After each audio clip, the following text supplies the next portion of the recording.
Selamat datang di YouTube channel Ricky Rahim. Kali ini gue ngobrol barengan sama Lightcraft, band yang udah menjajal panggung di benua Asia, Amerika, sampai Eropa.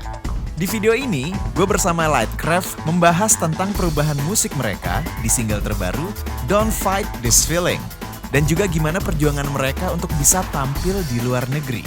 Nah, kita ngobrolnya sambil nikmatin makanan Korea. Sebelum mulai videonya, langsung yuk subscribe channel ini, like dan komen setelah selesai nonton video ini. Terima kasih. Oke, sekarang di YouTube gue kehadiran ini teman-teman gue udah lama ya, kita main dari tahun bikin kayak sampai batuk. sampai batuk loh, Cin. Nggak batuk sih dia. Dari 2015 lah kalau nggak salah kenal. Ini ada teman-teman Lightcraft yang sampai sekarang masih terus bikin karya, bikin single, lagi rajin banget di masa pandemi kali ini, dan gue dapat kesempatan untuk ngobrol sama anak-anak Lightcraft. Ada Mbut, ada Enrico, ada juga Yopi, ada juga Fahri, gitu. Basisnya ganti-ganti mulu nih. Termasuk lu kan? Gue dulu pernah bantuin. Nah tapi sekarang nih spesialnya, udah lama nggak ketemu, kita pengen makan-makan lah ya. Ini adalah makanan Korea. Kebetulan nih Lightcraft dulu juga pernah manggung di Korea kan? Iya, ada. Ya, betul. Yang gue nggak jadi ikut waktu itu ya. Nah iya, lu jadi juga lu. Iya. Ya itu gara-garanya sih sebenarnya kita sambil ini lah, sambil makan coy. Iya lah, biar enak ngobrol ya sambil makan. Jelasin dong Jim, kita makan apaan ini? Namanya apa sih? Gue juga sebenarnya nggak terlalu apal. Setahu gue yang kayak gini nih ya, yang kayak gini nih topoki nih. Oke, tuh topoki. Topoki. Bukan tabuki. Toboki. Yang kayak gini ya, yang kayak gini sebenarnya ya. Ini. Kalau ini kimchi ya. Nah ini ada ramennya lah. Kimchinya nggak pakai O kan? Kimochi. Yang nggak pedas mana yang nggak pedas? Gak bisa punya anak ya, berarti ya. Si Rito nggak doyan nih pedes nih, dia nggak kuat nih pedes nih. Nah, kita tes dulu Iko yang pedas. Ini- Coba kok, ini- coba satu deh, bisa deh. Nah, Coba, ini keju kan? Iya, coba aja dulu. Iya. Bukan. Bohong, ini bohong. Coba dulu aja. Try ya, try. Try. Gimana coba? Try one. Nah, lu Enak. Kalau yang biasa gue pesen ini, menurut gue topokinya nggak pedas? tekstur itu lebih enak.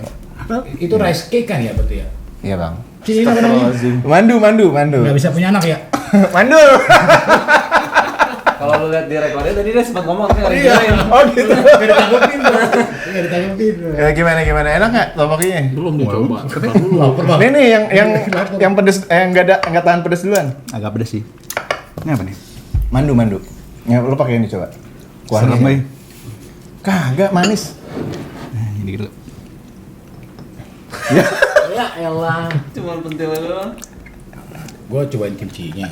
Dia bener-beneran takut pedes deh. Nggak pernah dia nangis dia.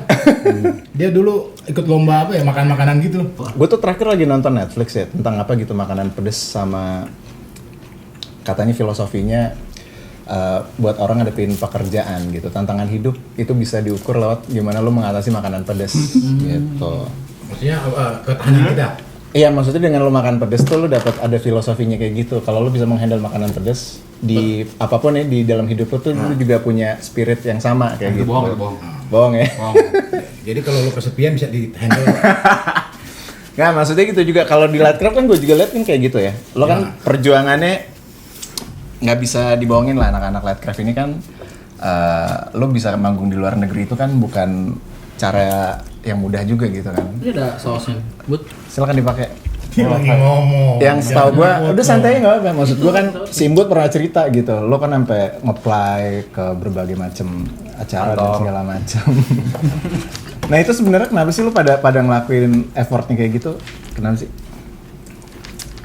Awalnya mimpi. Mimpi gimana tuh? Awalnya sih mimpi dari ini pas zaman kita di Malaysia, kita ada di circle yang para musisi band-band ini yang beberapa dari mereka tuh pada bermain di festivalnya Singapura namanya Beats itu. Oh di Malaysia lo udah lihat ada teman-teman lo juga ada Main di Beats lah di Singapura gitu kan. Terus kayak maksudnya gue personalnya sih kayak oke, kita masih main di sini sih, di Sabtu Karena banget. vibe-nya bagus banget, venue-nya juga cakep banget. Di Esplanade gitu kan. Itu di samping kayak mimpi besar kita sampai sekarang lah, masih berharap bisa main di Glastonbury. Ada nggak sih jalannya kalau pengen ke Glastonbury? Ada. Ada. Ya cuman susah. Oh lu udah pernah nyoba? Nyoba nggak ya? Kita udah pernah ketemu itunya nggak sih? Kita pernah di satu tempat yang ada si apa namanya si programmernya itulah, si programmer atau direkturnya si Glastonbury itu. Cuman jadi kalau katanya orang-orang yang kita ketemu di sana gitu di luar itu, jadi mereka pasti cerita kalau si Om Glastonbury ini paling susah deh pokoknya buat di approach, paling bertangan besi dan dingin gitu loh. Udah lo nggak usah lah, lu ngapain approach dia daripada lu yang dicuekin gitu. Gitu. Ini lo pakai jalan di mana, ntar lo sampai di titik lo dilirik gitu sama si mereka buat bisa main di sana. Gitu. Oh berarti emang awalnya dari lo di Malaysia lo lihat temen-temen band sangkatan lo pada bisa ya, itu kan masih regional berarti. Masih regional. Setelah Singapura dan segala macem, akhirnya ya udah deh gitu. Malah dari kebentuk di Malaysia lo udah mikirnya udah manggung ke luar negeri ya. Gue pikir pas lagi di Indonesia anak-anak langsung mikir langsung ke luar negeri gitu. Ternyata emang pas lu berkebentuknya di Malaysia ya malah. Iya, dan apa ya? Kayak pas di Malaysia pun juga ada kayak beberapa festival yang kita pengen main juga kayak yang sampai sekarang belum sampai nih, kayak ada satu Rock the Di World. Malaysia? Oh. Ada Rock the World, ada Urban Escapes. Nah itu gak tau emang kayak sih kita juga ngelihat vibe-nya main di festival gitu, jadi kayak nagih kali ya. Iya. Itu rock dulu kayaknya sempat main tapi bukan acaranya. Bukan, kita main pre sama post party. Oh iya pre party Pas party gitu, pas party. Terus? Ya, iya mungkin jadi selain si mimpi itu akhirnya dia berkembang dan Kita mengejar mimpi lah ceritanya. gitu, dan di satu sisi juga kayak nagih aja gitu loh buat manggung Ya. di Festival. Iya, karena apa ya, pengalaman yang kita dapat juga Beragam ya. biasa sih, seru banget sih. Ya. Malah bisa dibilang lo lebih banyak main di luar negeri ya dibanding di Enggak juga. Sama lah kalau dihitung-hitung mah sama. berarti dikit dong berarti dikit dong. Ya gitu lah. Coba dari ayam ini. Itu ayam ya. Ayam coy. Tapi gue gak tau ayam apa nih. Ini kayak enak. Kayak mana ya? Dia mancing nih. Ayam kampus. Arahnya ke sana. Manis kan? Ayamnya ini ya. Apa? Oh ini tepungnya. Oke. Apa bang? Keras. Keras bang. Jauh. Gue mau mencetnya jauh. Yang gue tau kan dulu kan Lightcraft lu bilang kan bang. Maksudnya kalau digambarin tuh kayak Fahri aja dong, mesti gue bang sendiri. Nawar. Biasa manggilnya bang. Nawar. Anjing. Dia juga minta ya dipanggil bang. Iya. Oh iya. Gimana Jum? Kan lo bilang kalau misalnya digambarin tuh musikal Lightcraft tuh cewek atau apa lupa gue duduk di pojokan gitu sambil sedih gitu. Gue baru tahu. Masa? Iya lu bilang Dulu. Nah, Kita kan udah lama gak ketemu. kan lu sekarang Nah. rilis baru single tuh. Ah. Yang menurut gue tuh jadi beda ya sekarang Lightcraft gitu. Yang dulunya kayaknya sedih dan galau ya Itu gitu. ceweknya udah gue ajak ngobrol. Bang kenapa sih? Sedih banget kayaknya hidup lu. Gitu. Nah, benar. Nah sekarang tuh lebih, maksudnya gue sempat juga pernah bilang sama Fahri lo kayak ngerilis yang Runaway apa? Yang Ya. Jadi ceria banget gitu. Sebenarnya apa sih yang bikin kok lo pada berubah gitu musiknya? Apa lo ngikutin perkembangan zaman? Kalau pada berubah sih gitu. Iya karena kan dulu kan kayak ya lebih atmosferik Aku gitu. gak kenal lu pada lagi gitu. Nah agak beda, maksud gue lebih elektronik rasanya. Terus juga musiknya lebih cheerful lah menurut gue ya gitu. Kenapa bukan tiba-tiba berarti ya? Kenapa sih alasan lu berubah strategi secara musik itu? Itu sebenarnya arahnya udah dari album yang sebelumnya, Kim. Yang apa namanya? Asis All. Enggak EP bukan? Yang album Asis All itu tahun dirilis tahun 2019 ya. Ya. Nah, tapi itu kenapa? Itu kita nggak ketemu formulanya untuk jadi nggak dapet gitu loh. Buat kesana. Buat kesana gitu. Maksudnya buat kesana? Ke arah yang sekarang. Oh, tadinya di album itu. Album itu. Mestinya di situ. Oh, Gitu. oke. Nggak transisi lah. Cuma kita brainstorm sama produser apa. Dia jadi idenya keluarnya di situ gitu loh. Oh, jadi emang nih lo ada arahan dari produser untuk perubahan musik gitu? Enggak. Justru kita maunya merubah. Kenapa itu lo kenapa memutuskan untuk berubah gitu? Karena gimana ya? kita maksudnya coba apa gimana ya?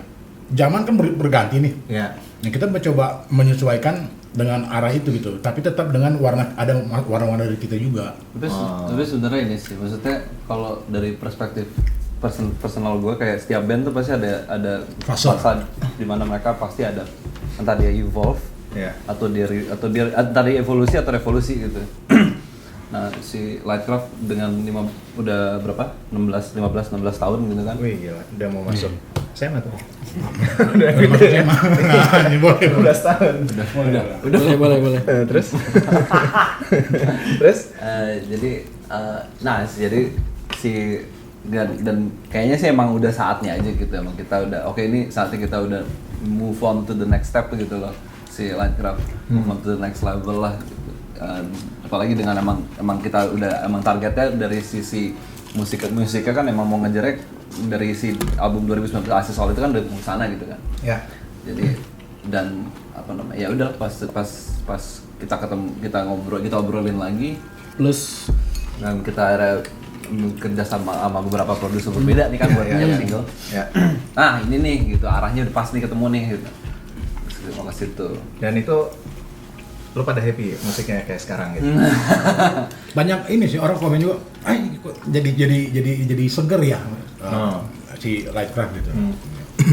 Jadi lebih dulunya orang yang awalnya cuman sekedar, ada yang komen gue dulu sekedar ya suka aja sekali-sekali, sekarang gue benar-benar yang intuit gitu loh.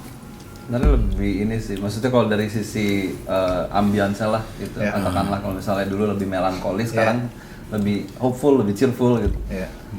Itu loh, selain mungkin kalau secara personal gue rasa beberapa dari kita nih, kita lah gitu, mungkin kecuali Fahri lah itu itu udah lagi di saat, well sebenarnya sih kita berempat udah nyampe di umur atau di jenjang hidup yang lebih tenang, lebih stabil lah. Iya, lebih stabil gitu. Jadi udah nggak terlalu emo lagi. Mungkin Iko kadang-kadang masih suka.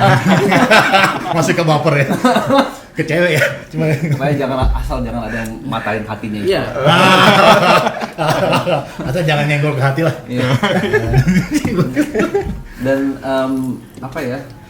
Emang apalagi kebetulan kemarin COVID semua kan. Dan apalagi dan satu lagi adalah band si Lightcraft itu emang main demand dari dulu sampai sekarang adalah hope. Jadi kita emang ya kita pengen, karena tanpa hope kita nggak bisa apain, nggak ada dorongan kan buat ngapain gitu. Berarti lu merayakan pandemi dengan keceriaan ya. Jadi kan ada dua sisi sebenarnya. Kita bisa mengeluarkan sesuatu yang sedih banget, atau bisa kita ngajak orang, yuklah jangan sedih-sedih mulu lah gitu. Maksudnya kita coba fight ini gitu loh. Jadi walaupun mungkin warna lagunya sedih, tapi tetap sebenarnya pesannya itu di lirik. Mengajak. Berarti yang don't fight this feeling ya. Nah, itu salah satunya itu mengajak. Emang inspirasi dari pandemi juga atau gimana? Kalau inspirasi lirik sih Simbut apa Bud? Apa inspirasinya? Inspirasinya Iya benar kan? Mau Lebih ke hope itu kan? mengajak ya udahlah gitu. Ayo nggak usah dipikirin lah yang susah-susah, yang sedih-sedih gitu. Gitu kali. Mencari sisi positif lah. Positif aja gitu intinya. awalnya sih inspirasinya sebenarnya si Lightcraft ini sendiri. Kayak kita udah sampai di titik dimana kita udah berkorban banyak, udah sacrifice banyak banget gitu. Tapi kita masih jalan aja kok gitu. Sementara mungkin nggak semua orang nggak bakal ngelakuin kayak gitu. Dan itu based on si hope dan based on kayak feeling kita kalau ya ini yang bikin kita happy kok gitu. Lakuin aja lah gitu. Misalnya jalanin aja gitu. Jadi jangan dilawan, lemesin aja. Berarti lo ekspektasinya lepasin aja ya maksudnya untuk single kali ini gitu. Soalnya kan banyak banget musisi yang nggak ngerilis sebenarnya di era pandemi kayak gini gitu. Secara strategi mungkin secara bisnisnya agak kurang bagus ya. Tapi gue liat Lightcraft 2 tahun terakhir tuh produktif lah. Jadi lo emang goalsnya ya rilis aja dulu ya. Maksudnya objektif untuk nanti lo bisa manggung atau segala macam itu. Oh tapi jujur maksudnya walaupun secara itu kita nggak ada ekspektasi kita rilis untuk manggung gitu. Jadi tuh ini benar-benar ini kita pengen, ini karya kita pengen didengar gitu. Kita pengen didengar, kita pengen ngasih pesan ini. Jadi di saat kalau masalah yang manggung itu ya maksudnya kalau ada ya ada aja gitu kan. Tapi kita nggak berharap oh kita rilis ini biar dapat manggung, enggak. Kita nggak pernah ke arah situ sih sebenarnya. Berarti Radcave ini band kaya ya? Enggak, tapi bukan masalah kaya sih. Tapi intinya rezeki itu kita nggak bisa ngatur sih. Iya ya, berarti lo porsinya tuh bukan, maksudnya segi idealisnya lebih besar dibanding lo buat bisnisnya mungkin ya. Maksudnya Lo bisa gila cing, lo formulain begini, ya nggak dapet, gila lo. ya tapi kan sebenarnya nggak bisa dibohongin dong. Lo musisi kan pasti rilis karya ada monetizing juga kan. Lo mau apain tuh karyanya ada. gitu. Tapi Ya intinya itu nggak dipungkiri kita pasti pengen lah ya kan, Iya. kita bisa, tapi walaupun dan nggak bisa dipungkirin buat dapat apa ya, hidup sebagai musisi itu apalagi kayak kita Iya. independen ini juga kan nggak gampang. Tapi bukan berarti kita harus melepas mimpi kita juga kan. Oke. Gue sebenarnya agak serem makan ini ya. Kenapa, Bang? Takut mandu. Apaan sih? Aduh. Tapi kan lo karyanya nggak pernah mandul ya, lihat. Amin. Gue lihat lo lagi pada mau rekaman lagi. Lagi Lagi rekaman rekaman. Ini bikin album atau bikin single lagi? Jadi plannya adalah merilis ngerilis album keempat nih di mestinya bulan Maret ya. Iya. Bulan Maret tahun depan. Nah, tapi ya dengan jadi dimulai dari si live lah, bukan dari runway. Jadi runway kemarin tuh kayak transisi gitu. Kebuat kayak introduce ini Lightcraft kayak begini sekarang. Habis itu dari live si kemarin Don't Fight This Feeling, habis itu ntar berikut ini ada si single lagi dan mestinya sih ada satu single lagi baru habis itu si album. Album ini yang single yang sebelumnya udah dirilis ada di album apa nggak ada? Ada. Apa baru? Ada semua. Ada 2. Berarti secara konsep musik nggak jauh sama single-single sekarang ya? Ya arahnya udah, Arahnya benang merahnya ada di situ. Menang marah ya. benar. Oke, jadi proyeksinya 2022 Radcave akan bikin album, Ya. Akan manggung. manggung offline atau online? Aminin aja dulu, nggak tahu. Aminin aja. Atau lo ada bocoran kira-kira luar negeri mana lagi yang pengen lo sikat? Bocorin kali ya. Bocorin apa? Apa? Tapi belum pasti juga. Nggak ada yang bisa dibocorin. Belum ada pasti juga, tapi kita ada plan ada. Tapi kan maksudnya kondisi masih kurang Kita stabil belum ya. kita lihat lah Iya, kondisi. Kondisi masih kurang stabil, kita juga nggak bisa. Kita harus di sini nggak. Ya, Kita menyesuaikan aja lihat kondisi gitu. Tapi pembicaraan udah ada lah. Pembicaraan udah ada. Sama pihak-pihak berwenang Kemana tuh? Berkaitan. yang berkaitan. Ya gitu deh. Masih ngobrol aja. Masih ngobrol. Masih nego, masih Ngobrol antar kita sama orangnya belum. Kita doang yang ngobrol. Maksudnya gitu. Ini nggak ngobrol. Belum ngomong ke acara-acaranya belum. masih nego, masih nego. Ya semoga lo pada ini lah benar-benar bisa terpenuhi buat main di Amin. Glastonbury ya gitu. Amin. Kalau itu ajak gua. Ya. sekarang lo udah bisa kan? Kalau udah Kalau Glastonbury bisa. komentar mau nih. Mau gitu. Tapi dia Encing ini salah satu orang yang ya kayak bilang menasihati kita lah. Kasarnya maksudnya. Menasihati nggak mungkin lagi. Iya, maksudnya ngasih masukan lah. Kalian tuh semangatnya gila banget. Gua salut sama semangat kalian. Jadi kalau bisa maksudnya kalian timnya cari yang benar-benar yang mau seperjuangan sama kalian. Dia sempat ngomong Pernah gitu. ngomong gitu ya? Iya, kalau mah pura-pura gila loh. Pura-pura gila. Iya, dia sempat ngomong gitu. Kalian Gila apa kalian lupa? kan kalau usaha Iya, iya. cari tim yang bisa yang Iya. semangatnya sama kayak Iya, kalian. maksudnya itu Dia yang gue ngomong bisa gitu. tangkap juga. Lo kan udah 15 tahun nih, terus maksudnya SMA itu ya? bukan hal yang pendek kayak gitu lo buat ngeband dan Nah, segala iya. macam gitu. Banyak juga hal yang lo korbanin tapi lo masih tetap terus produktif. Apalagi di era pandemi sekarang kan itu Yup. buat gue sih keseriusan itu udah kelihatan banget gitu. Tinggal nunggu hasilnya lah. Ah, Gitu. Amin. Ya. Amin amin. Jadi terima kasih teman-teman Lightcraft. Kita mah nggak lama-lama kalau bikin video ya. Terus abis ini mau coba bikin podcast lebih panjang lagi mungkin ngobrolnya sambil nikmatin makanan Korea. Topoki. Ini gua udah mulai Gimana pedes. kok? Pedes nggak? Enggak mulai nih. Ya, cemen Gua udah mau. Lo 15 tahun kuat ngeband. Aduh, makan beginiannya nggak kuat Iko. Gua udah butuh. Lembek Iko sebenarnya. Gede tapi lembek kayak tadi ya. Hah? Kayak kelihatannya serem gini aja. Guys, thank you ya guys semuanya. Thank you, thank you. Udah mau di Thank you. YouTube gue yang masih sedikit subscribernya. Yang berapa kita? 2.300.000. Kita berapa tadi? 2.300.000. Nah, yang penting isi kontennya kalau buat gua gitu. Yang penting kontennya semoga bisa menginspirasi orang lain juga ada informasi yang bisa didapetin lah. Ya betul. Betul sekali. Terus ada ini aja, bisa jangan lupa klik dan subscribe. Oh iya dong. Di sini. Bebas. Bel. Lu pilih aja ntar kan. Ada belnya gitu. Gua taruh di mana gitu. Di sini, subscribe-nya di sini ya. Gua pakai. Di gua dong. Di sini ya, jangan lupa guys. Oke, teman-teman terima kasih semua ya. Sama-sama. Thank you, Jin. Thank you. Thank you, sukses. Thank you.